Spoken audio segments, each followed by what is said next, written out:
शिवं शिवं महुकाररूपं शिवं शिवं महासूर्यचन्द्राग्निनेत्रं पवित्रं महागाढतिमिरान्तकं सौरगात्रं महाकान्तिबीजं महादिव्यतेजं भवानी समेतं भजे मञ्जुनाथं। नमः शङ्कराय च मयस्कराय च नमः शिवाय च शिवतराय च भवहराय च महाप्राणदीपं शिवं शिवं भजे मञ्जुनाथं शिवं शिवं अद्वैतभास्करम् अर्धनारीश्वरं त्रिदशहृदयङ्गमं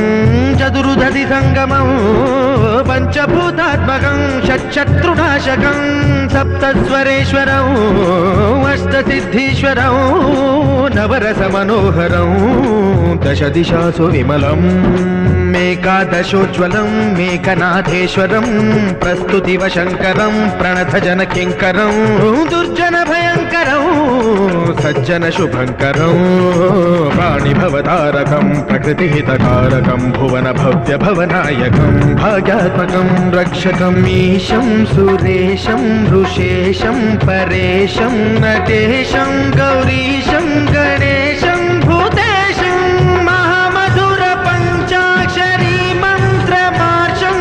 महाहर्षवर्षप्रवर्षौ सुशीर्षौ नमो हराय च स्मरहराय च पुरहराय च रुद्राय च भद्राय च इन्द्राय च नित्याय च निर्निद्राय च महाप्राणदीपं शिवं शिवं भजे मञ्जुनाथं शिवं शिवं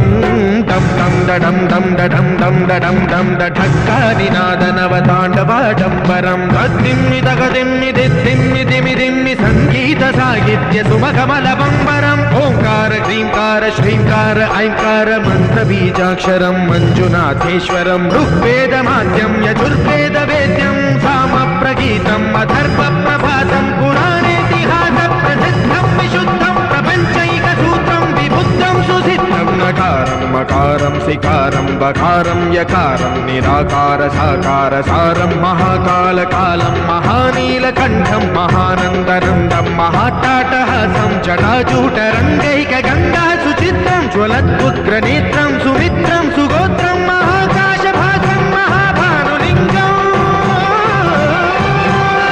महाभद्रुवर्णं सुवर्णं प्रवर्णं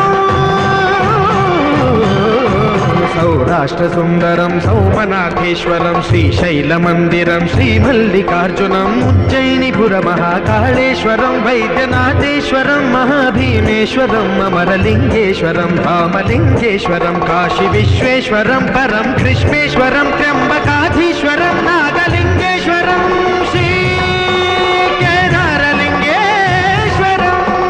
लिङ्गात्मकं ज्योतिलिङ्गात्मकं वायुलिङ्गात्मकं आत्मलिङ्गात्मकम् अखिललिङ्गात्मकम् अग्निसोमात्मकम् अनादिम् अमेयम् अजेयम् अचिन्त्यम् अमोघम् अपूर्वम् अनन्तम् अखण्डम् अनादिम् अमेयम् अजेयम् अचिन्त्यम्